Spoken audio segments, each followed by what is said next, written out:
اپنے خیالات کا اظہار کریں۔ اعوذ باللہ من الشیطان الرجیم، بسم اللہ الرحمن الرحیم۔ شکریہ جناب ارشاد بٹ صاحب۔ میں صرف شکریہ ادا کرنا چاہوں گا اور مبارکباد دینا چاہوں گا اس کامیاب ٹورنامنٹ کے انعقاد پر اور اس پروکار تقریب کے انعقاد پر، اور مبارکباد دیتا ہوں جیتنے والی ٹیم کو۔ سب سے زیادہ خوشی جو مجھے یہاں ہوئی وہ ان چھوٹے چھوٹے بچوں کو دیکھ کے ہوئی، جنہوں نے کھیلنے والے تو شاید 11 یا 22 کھلاڑی ہوں گے دونوں ٹیموں کے، لیکن یہ درجنوں کی تعداد میں بچے ان سے سیکھ رہے ہیں، ان کے اندر جو جذبہ پیدا ہو رہا ہے، یہ ہمارے کل کے کھلاڑی بنیں گے اور یہ اسی طرح اپنے علاقے کا اور ملک و قوم کا نام روشن کریں گے۔ باقی گراؤنڈ تو ہمارے کشمیر پہاڑی علاقہ ہے، نالے ہی سب سے بہتر ہیں، اور میں بٹ صاحب سے یہ کہوں گا کہ جب کبھی بھی ان کو گراؤنڈ کی کشادگی کے حوالے سے مشینری کی ضرورت پڑی تو ہمارے پاس کچھ مشینیں اویلیبل ہیں، میں ان کو فری آف کاسٹ یہ مشین دوں گا جس سے وہ اس کی کشادگی کریں۔ وما علینا الا البلاغ۔ سب کو مبارکباد۔ بہت شکریہ۔ اس کے بعد ہمارے آخری آج کے اس تقریب کے پروکار تقریب کے معزز مہمان صدر golf zone mission Kashmir task force, جو ہماری شارٹ سی کال پہ یہاں تشریف لائے، میں آپ کا انتظامیہ کی طرف سے دل سے شکریہ ادا کرتے ہوئے سٹیج پہ آپ کو بلاؤں گا جناب سردار کامران الہی صاحب کہ آپ آئیں اور مختصر وقت میں اپنے خیالات کا اظہار کریں۔ بہت شکریہ۔ ہم صلیبوں پہ چڑھے زندان گڑے پھر بھی بڑے، وادی مرگ میں مشغلیں امیدگاہ بنی، ہاتھ کٹتے رہے پھر بھی مشغلیں تابندہ رہی، جو رسم ہم سے چلی وہ باعث تلقین بنی۔ شب کے صافہ خطاؤں کو خبر ہو کہ نہ ہو، جو کرن قتل ہوئی وہ شعلہ خورشید بنی۔ انتہائی قابل احترام سٹیج پہ بیٹھے ہوئے ہمارے دوست district president mission Kashmir task force جناب فرخ خلیل صاحب، جناب چیئرمین کامران بٹ صاحب کے بھائی کیس بٹ صاحب، ہمارے انتہائی قابل احترام مشن کشمیر ٹاسک فورس کے بہت ہی سینئر دوست جناب ارشاد بٹ صاحب، اور سٹیج پہ بیٹھے ہوئے ہمارے دوست میزبان، بہت ساروں کا میں نام تو نہیں جانتا، میرے ساتھ آئے ہوئے جناب پی ایس ایف کے سینئر رہنما سردار اسد خالد، اس کے ساتھ آئے ہوئے عادل صاحب، اور اس پنڈال کے اندر اس گراؤنڈ کے اندر جو ہمارے بچے نوجوان دونوں ٹیم میں کھلاڑی موجود ہیں، میں سب کو سلام پیش کرتا ہوں۔ میرے بھائیوں دوستوں، آج کا یہ جو ٹورنامنٹ ہم نے دیکھا، جس نام سے اس کی شروعات کی گئی، میرا خیال ہے جو نئے دوست ہمارے درکوٹ سے آئے ہیں یا ادھر ادھر سے آئے ہیں ان کو تعارف نہیں ہوگا۔ Mission Kashmir task force Kamran but صاحب کی قیادت میں ہم نے 2018 میں اس کو لانچ کیا۔ اس کی ضرورت ہمیں تب محسوس ہوئی جب آزاد کشمیر کے اندر تمام سیاسی پارٹیوں سے مایوس ہو کر نوجوانوں کے اندر جب ہم نے غلبہ دیکھا تو ہم نے اس چیز کو ضرورت محسوس کیا کہ کشمیر کے نوجوانوں کے لیے، کشمیر کے بزرگوں کے لیے، کشمیر کے اسٹوڈنٹ کے لیے ہم ایک ایسا پلیٹ فارم دیں جو ایک غیر سیاسی پلیٹ فارم ہو۔ اگر ہم ایک کوئی سیاسی پلیٹ فارم دیتے تو اس میں شاید بہت سارے نوجوانوں کے الگ الگ نظریات ہوتے ہیں، لیکن یہ جو پلیٹ فارم دیا ہم نے، یہ ہم نے غیر سیاسی پلیٹ فارم دیا جس میں منگ بجری آپ کہہ سکتے ہیں، منگ بجری کے نوجوانوں نے، منگ بجری کے خواتین نے ایک کچھ دن پہلے 27 تاریخ کو ہماری ایک آل پارلیمنٹ کانفرنس ہوئی، اس میں بہت بڑا کردار ادا کیا، اور اس کانفرنس کو کامیاب کرنے میں انہوں نے بہت بڑا آپ کہہ سکتے ہیں یہاں سے 20 سے 25 خواتین گئی ارشاد بٹ صاحب کی قیادت میں، انہوں نے بہت بڑی محنت کی۔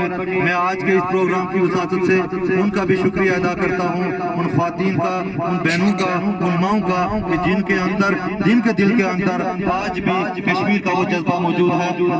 میرے بھائیوں، فرخ خلیل صاحب نے تو بہت جذباتی بات کی، میں اس سے ہٹ کے میں نے ایک ایگزامپل کانفرنس کے اندر بھی دی تھی۔ میرے بھائیوں جب بھی طوفان آتے ہیں تو سب سے پہلے درخت کے پتے محسوس کرتے ہیں اور وہ حرکت میں آتے ہیں. اسی طرح کسی بھی ملک کے اندر جب بھی کوئی انقلاب آتا ہے تو وہ سب سے پہلے وہاں کے رہنے والے نوجوان اس کو فیل کرتے ہیں اور وہ محسوس کرتے ہیں. لیکن سب سے بڑی وجہ جو ہوتی ہے وہ یہ ہوتی ہے، اگر ہم زیادہ دور نہیں جاتے، آج سے 30-40 قبل ہم اسی پاکستان کے اندر نظر دوڑاتے ہیں جب راول پنڈی میڈیکل کالج کے اندر ایک حمید نامی لڑکا شہید ہوتا ہے. وہاں سے ایک تحریک ابھرتی ہوئی نظر آتی ہے جس کی قیادت اس وقت قائد ہمارے قائد ذوالفقار علی بھٹو کرتے ہیں. میرے بھائیوں جو چیز ہمیں سمجھنے کی وہ ضرورت ہے، نوجوان کسی بھی تحریک کا آغاز تو کر سکتے ہیں لیکن اس کو حتمی طاقت تک وہی قوت لے کے جا سکتی ہے جو حقیقت معنوں میں اس نظام کو چلا رہی ہوتی ہے. آج کا جو سرمایہ دارانہ دور ہم نوجوانوں کے اندر اتنی مشکلات پیدا کر چکا ہے. میرے بھائیوں اگر ایک مزدور ایک فیکٹری کے اندر 10,000 روپے کا جوتا بناتا ہے لیکن وہ خود پہن نہیں سکتا، اس کی بیسک وجہ کیا ہے کہ بھی ہم نوجوانوں نے سوچا نہیں، وہ اس لیے نہیں سوچا کہ ہماری سوچ کو اتنا محدود کر دیا گیا ہے، ہمارے وسائل اتنے بڑھا دیے گئے ہیں کہ ہم یہ سوچتے ہیں کہ آج بازار جانا ہے، یہ چیز خریدنی ہے، واپس گھر آنا ہے. ہمیں یہ نہیں پتا کہ باہر کا ماحول کیا ہے. اگر ہم گھر میں ہیں تو ہمیں پیرنٹس یہ کہتے ہیں کہ باغ کے اندر نہ جاؤ، وہاں نہ جاؤ، گراؤنڈ میں نہ جاؤ، وہاں آپ کو غلط لوگ ملیں گے، غلط سوسائٹی ملے گی، آپ خراب ہو جاؤ گے. مجھے یہ بتائیں اگر ہمارے اندر اتنی پابندیاں لگائی گئی، اگر اسی طرح نوجوانوں کے اندر اسی طرح محدود سوچ رکھی گئی تو کون سوچے گا؟ میرے بھائیوں آج اگر ہم مقبوضہ کشمیر کے اندر دیکھیں، ہماری ماؤں کی عزتیں، ہماری بہنوں کی عزتیں لٹ رہی ہیں. میں سمجھتا ہوں کہ یہ منگ بجری شہید اور غازیوں کا شہر ہے. باغ کے بعد دوسری دفعہ مجھے بجری کے اندر اتنے لوگ نوجوان نظر آئے. مجھے بڑی خوشی ہوئی کہ یہاں کے لوگ عزت کرنے والے لوگ ہیں، عزت دینے والے لوگ ہیں. یہاں سے انشاءاللہ کشمیر کی تحریک پہلے بھی چلی ہے، اب بھی انشاءاللہ چلے گی.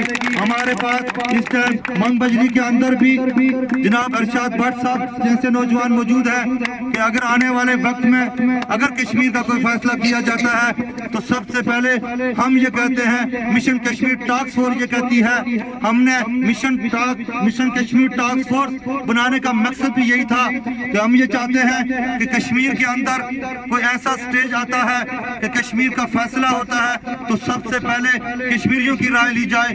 ہم بھی رائے شماری کی بات کرتے ہیں، اس کے بعد فیصلہ کیا جائے کہ آیا کشمیر میں بسنے والے نوجوان، کشمیر میں بسنے والی عوام کیا چاہتی ہے، کہ آیا وہ پاکستان کے ساتھ رہنا چاہتی ہے، ہندوستان کے ساتھ رہنا چاہتی ہے، یا ایک وہ خود مختار ریاست چاہتی ہے.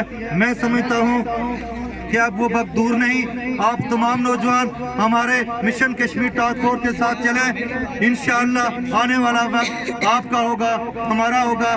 میں ایک دفعہ پھر جیتنے والی ٹیم کو مبارکباد پیش کرتا ہوں اور ہارنے والی ٹیم کو یہ میسج دیتا ہوں کہ ہار جیت کی نشانی ہوتی ہے. اور میں سمجھتا ہوں کہ جس جگہ کے گراؤنڈ آباد ہوں وہاں کے اسمتال ویران ہوتے ہیں. یہ ایک سرکار نے بھی کہا تھا. اور میں ایک دفعہ پھر ٹائم کی کمی کے باعث ٹائم بہت کم ہے تو میں ایک سیاسی ورکر ہونے کے ناطے میں کوئی سرمایہ دار تو ہو نہیں، لیکن میں اپنی طرف سے ایس بٹ صاحب کی طرف سے انتظامیہ کے لیے 10,000 روپے کا اعلان کرتا ہوں جو ہم یہاں دے کے جائیں گے. میں ایک دفعہ پھر ارشاد بٹ صاحب، جہانگیر صاحب اور پورے انتظامیہ کے اور منگ بجری کے نوجوانوں کا بہت بہت شکریہ ادا کرتا ہوں کہ جنہوں نے ہمیں عزت بخشی. انشاءاللہ ہم سے جو بھی ہو سکا، گراؤنڈ کے حوالے سے بھی بات ہوئی، اگر گراؤنڈ کی کشادگی کی کوئی بات ہوئی تو جو تعاون انشاءاللہ ارشاد بٹ صاحب کی قیادت میں آپ لوگ نے ہم سے مانگا تو انشاءاللہ آپ ہمیں آگے پائیں گے.